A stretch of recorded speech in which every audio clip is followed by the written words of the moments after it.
The Miami International Airport buzzed with the relentless energy of travelers, jet engines, and rolling suitcases. Inside the pilot's lounge, a sanctuary of sleek leather chairs and panoramic tarmac views, 16-year-old Mateo Alvarez stood in quiet awe. The special ID badge pinned to his chest gleamed under the fluorescent lights, a hard-earned ticket to his dream. Mateo, a Cuban-American teenager with warm brown eyes and a quick, infectious smile, had secured his place in Aerostar Airlines' youth aviation program through a fiercely competitive essay contest. His submission, a heartfelt narrative weaving his lifelong passion for flight with his determination to overcome societal barriers, had outshone hundreds of others. Now, standing in this hallowed space reserved for pilots, Mateo felt the weight of his aspirations pressing against his chest, mingling excitement with a nervous flutter. Mateo's love for aviation was rooted in his childhood in Miami's vibrant Little Havana. From the balcony of his family's modest apartment, he'd spent countless evenings sketching planes as they sliced through the coral-hued sunset. He could identify aircraft by their engine roars, the deep rumble of a Boeing 737, the sharper whine of an Airbus A320. His bedroom was a shrine to flight, walls plastered with cockpit blueprints, posters of legendary pilots like Amelia Earhart and Cesar Manrique, a Cuban aviator who defied odds to soar. Books on aerodynamics and navigation spilled across his desk, dog-eared from late-night study sessions. His father, Carlos Alvarez, a regional director at the Federal Aviation Administration, FAA, had nurtured this obsession. Despite his demanding role overseeing aviation safety across the Southeast, Carlos always made time to sit with Mateo, explaining lift, drag, and the intricacies of flight paths with a patience that made the boy feel limitless. Mateo's journey to this moment hadn't been easy. Growing up in a neighborhood where dreams often clashed with economic realities, he'd faced skepticism from peers and teachers who saw his aviation aspirations as a fanciful escape. "Stick to something practical, Mateo," a guidance counselor once advised, her tone laced with pity. But his family, his father, his mother Sophia, a nurse who worked double shifts, and his abuela Rosa, who'd fled Cuba in the 1960s, believed in him fiercely. Abuela Rosa, with her weathered hands and stories of resilience, would say, "Corazon, you carry our dreams. Don't let anyone clip your wings." Her words echoed in Mateo's heart as he poured himself into his studies, mastering flight simulators and acing math and physics to prove he belonged in the skies. Today was the culmination of that effort, his first day in the youth aviation program. Ms. Elena Lopez, an HR coordinator with a kind smile, had escorted him to the pilot's lounge, explaining she'd return after handling an urgent call. "Make yourself comfortable, Mateo," she'd said, pointing to a corner seat. "You're one of us now." Those words had filled him with pride, and as he settled into the lounge, he lost himself in a documentary about the evolution of supersonic flight, the TV screen casting a soft glow across his face. The lounge, with its coffee-scented air and hushed conversations among pilots, felt like a portal to his future. He was so absorbed that he didn't hear the door swing open with a sharp, jarring bang. Captain Isabella Torres, a veteran pilot with 22 years at Aerostar, strode in. Her crisp navy uniform, adorned with 4 gold stripes, exuded authority. Her dark hair was pulled back tightly, and her eyes, sharp and unyielding, zeroed in on Mateo. Her expression twisted into a mix of surprise and suspicion, her lips pursing as if she'd caught an intruder red-handed. "Who are you? And what are you doing in the pilot's lounge?" she demanded, her voice slicing through the room like a cold wind, laced with a faint sneer. Mateo jumped to his feet, his heart pounding. He tried to keep his voice steady, though his slight accent, shaped by years of speaking Spanish at home, betrayed his nerves. "Hello, Mom. I'm Mateo Alvarez, part of Aerostar's youth aviation program. Ms. Lopez from HR brought me here to wait for her. She said it was okay." Torres's lips curled into a smirk, her gaze dripping with disdain. "Youth program? This is a restricted area, not a daycare for kids playing pilot." I'll let you in here. She stepped closer, her polished shoes clicking ominously on the tile floor. Before Mateo could respond, she reached out and snatched the ID badge from his chest. The strap snapped with a sharp tug, and Mateo flinched, his hand instinctively rising to the spot where the badge had been. Torres flipped it over, barely glancing at it before declaring, "This looks fake. A kid like you doesn't belong in a place like this. This is a serious security breach." Mateo's stomach dropped, his hands trembling. The accusation hit like a tidal wave, drowning his excitement and fear. "Ma'am, it's not fake," he stammered, his voice cracking. "Ms. Lopez gave it to me this morning. It has my name and photo. Please, you can call her to verify." His words were cut off as Torres pulled out her radio, her voice cold and commanding. "Security, pilot's lounge now. We have an unauthorized intruder with a counterfeit ID. This is urgent. Handle it immediately." The words intruder and counterfeit echoed in Mateo's ears, turning his dream day into a nightmare. He stood frozen, the weight of her accusation sinking in. Was it his last name, Alvarez, that sounded too foreign to her? His brown skin? The way his accent lingered on certain syllables? The lounge's glass walls drew curious stares from airport staff and passengers outside, their murmurs amplifying his humiliation. Mateo's mind raced back to his childhood, to the moments that had shaped his dream. On his 8th birthday, Carlos had surprised him with a tour of a cargo hangar at Miami International. Mateo had stood beneath the massive wing of a Boeing 747, its metal cool under his small hands, and whispered to his father, "One day, I'll fly one of these." Carlos, a proud Cuban-American who'd faced his own share of skepticism in the aviation industry, had knelt beside him, his eyes fierce with belief.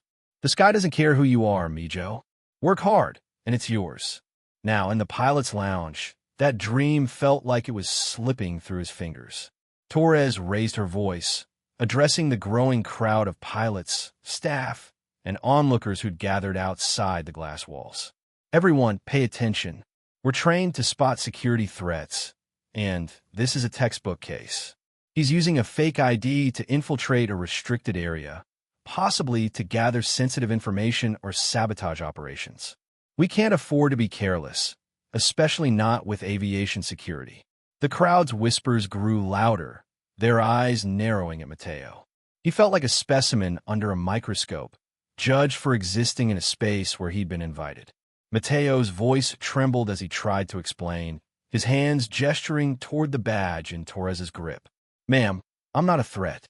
I'm just a student. Ms. Lopez brought me here. I've been waiting for 20 minutes, watching TV. Please, check with her." But Torres ignored him, her eyes icy and unyielding.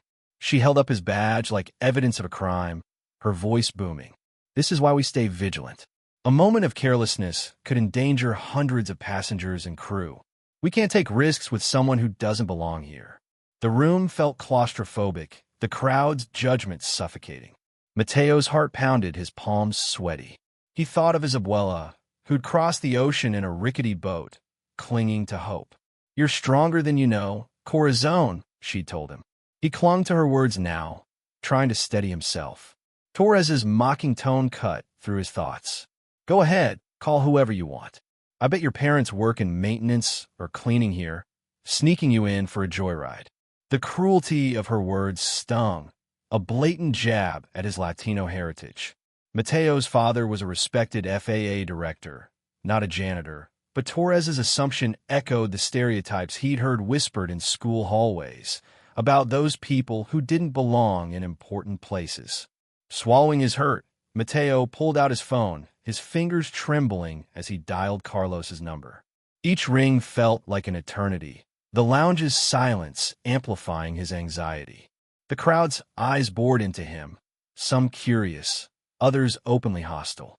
When Carlos answered, his voice was calm but urgent, a lifeline in the storm. "Mateo, what's happening?" Mateo's voice cracked, tears threatening to spill. "Dad, they're calling me an intruder. They say my ID's fake. They're calling security. Please come quick." Carlos's tone hardened with resolve. "Stay calm, Mijo. I'm on my way. Don't let them intimidate you. I'll handle this." As Mateo hung up, two security officers arrived, their gray uniforms and stern expressions intimidating. Torres pointed at him, her voice unwavering. "That's him. Take him for a full search. This is a deliberate breach." Mateo's heart sank, his breath shallow. He pleaded, "Please, check with Ms. Lopez. I'm not lying. I'm part of the program. I earned this." The officers hesitated, sensing the tension, but Torres pressed, "Do your job. This is about safety. We can't take risks with someone who might have ulterior motives." Mateo's mind flashed to the late nights he'd spent studying aerodynamics, practicing takeoffs and landings on his flight simulator, and listening to his mother's encouragement. Sophia, who'd worked grueling shifts to support his dreams, would say, "You're our star, Mateo. Shine bright."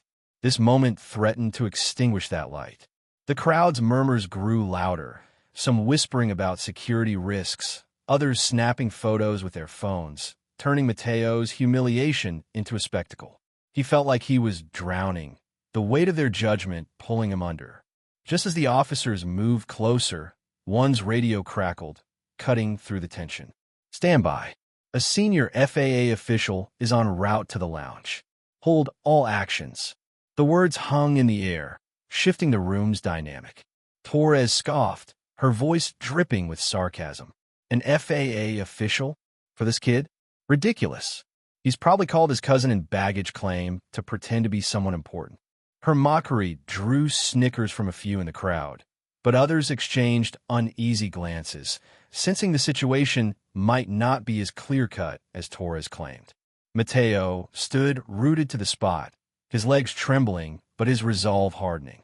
He thought of his father's stories of climbing the FAA ranks, facing colleagues who questioned his competence because of his Cuban heritage. "Never let them make you feel small, Mijo," Carlos had said. "Your worth isn't in their eyes, it's in your actions." Mateo straightened his shoulders, meeting Torres's gaze with quiet defiance. She raised an eyebrow, momentarily thrown by his resilience, but doubled down, addressing the crowd again. "This is exactly how threats slip through. He's playing innocent, but we can't trust appearances. I've seen it before in my 22 years. People sneaking into restricted areas, thinking they can fool us." The accusation stung, but Mateo refused to crumble. He clutched his phone, willing his father to arrive. The lounge's glass walls felt like a cage, the crowd's scrutiny a relentless pressure. He remembered the essay that had won him this opportunity, how he'd written about his dream of flying over the Everglades, the same skies as Abuela had seen from a refugee boat. That dream was slipping away, threatened by a single woman's prejudice. Minutes later, the door burst open, and Carlos Alvarez stormed in, flanked by a team of FAA colleagues in sharp suits. His presence commanded silence, his eyes blazing with a mix of fury and protectiveness. Carlos, a towering figure with a reputation for integrity, locked eyes with Mateo, offering a reassuring nod that steadied the boy's racing heart. He turned to Torres, his voice steel, cutting through the room like a blade. "I'm Carlos Alvarez, FAA Regional Director. This is my son, Mateo, a participant in Aerostar's youth aviation program. Why is he being treated like a criminal?" Torres paled, her confidence crumbling. She stammered, "Mr. Alvarez, I didn't know he was your son. I was ensuring security." Carlos raised a hand, silencing her. "You didn't verify his ID. You didn't contact HR. You assumed he was a threat based on what? His name? His face? Your actions are a disgrace to church, an affront to this industry." He turned to the security officers, his tone unwavering. "Stand down. My son has done nothing wrong." The crowd murmured, some pilots looking ashamed, others stunned. Carlos addressed them, his voice resonating with authority. "The FAA demands fairness. Mateo's ID is valid, issued by Aerostar. Your accusations, Captain Torres, are baseless and discriminatory." He gestured to an FAA aide, who connected a tablet to the lounge's large screen. Security footage played, showing Ms. Lopez escorting Mateo into the lounge, handing him the badge, and leaving to handle an urgent call. The evidence was undeniable. Mateo had followed protocol to the letter. Torres's face crumpled, her authority evaporating. The FAA aide continued, his tone grave. We've reviewed Captain Torres's record. This isn't her first incident. 5 prior complaints document discriminatory behavior toward Latino, Black, and minority staff and passengers, including unfounded accusations and biased assumptions. Gasps rippled through the room. Torres tried to speak. "I'm sorry, I didn't mean," but Carlos cut her off, his voice cold but reasoned. "Apologies don't erase harm. The FAA will investigate your conduct thoroughly. Effective immediately, you're suspended from all flight duties." Security escorted Torres out, her head bowed, her once commanding presence reduced to shame. The room's silence was heavy with the weight of justice. Carlos turned to Mateo, his voice softening. "You okay, Mijo?" Mateo nodded, tears of relief streaming down his face. "I'm proud of you for standing tall. You showed more courage than most would." As the crowd dispersed, Captain Sofia Rivera, a Latina pilot with 18 years of experience, approached. Her warm smile and steady demeanor radiated strength. "Mateo, I'm Sofia Rivera. What you faced today was wrong, but you belong here. Want to see the cockpit of my A320? It's where I see you one day." Mateo's face lit up, and with Carlos's nod, he followed Sofia, his dream reignited. In the cockpit, Sofia shared her journey, overcoming stereotypes as a Puerto Rican woman in aviation, proving her worth through skill and resilience. "I've been where you are, Mateo. People judged me before they knew me. But the sky doesn't discriminate. It's yours if you fight for it." She pointed to the captain's seat. "That's your future. Don't let anyone tell you otherwise." Mateo's heart swelled, his fear replaced by determination. He touched the control yoke, imagining himself at the helm, the Miami skyline fading below. The incident didn't end in the lounge. Carlos, shaken by the ordeal, recognized the pervasive bias still lurking in aviation. As FAA Director, he launched a nationwide initiative, Skies for All, to combat discrimination and diversify the industry. The program offered scholarships, mentorships, and training for underrepresented youth, emphasizing cultural sensitivity in airport operations. Workshops taught staff to challenge biases, ensuring no one else would face Mateo's ordeal. Mateo became a youth ambassador for the FAA, traveling to schools across Florida to share his story. At a high school in Hialeah, he stood before a diverse crowd, his voice steady. "I was accused of being a threat because of my last name, my skin. But my father, my community, and pilots like Captain Rivera showed me I belong. Don't let anyone dim your dreams. The sky is vast, and it's ours." His words sparked applause, tears, and hope in young faces, many of whom saw themselves in him. Torres faced severe consequences. The FAA's investigation confirmed her pattern of bias, leading to her permanent dismissal from Aerostar. Her fall was a stark reminder. Prejudice has no place in aviation. Airports nationwide adopted stricter anti-bias training, inspired by Mateo's story, which spread through news outlets and social media, igniting conversations about equity. Months later, Mateo returned to Miami International, this time as a guest of Captain Rivera. She invited him to shadow her pre-flight routine, introducing him to her crew as a future captain. As he stood on the tarmac, watching the A320 taxi for takeoff, Mateo felt the weight of his journey. The pain of that day in the lounge lingered, but it had forged him into someone stronger, someone who knew his worth. His father's words echoed in his mind. "The sky doesn't care who you are." Mateo looked up, the Miami sky stretching endlessly above. He wasn't just chasing a dream anymore. He was carving a path for others, proving that justice, courage, and resilience could lift anyone to new heights. His story, born from pain, had become a beacon, lighting the way for a future where every dreamer, no matter their background, could soar.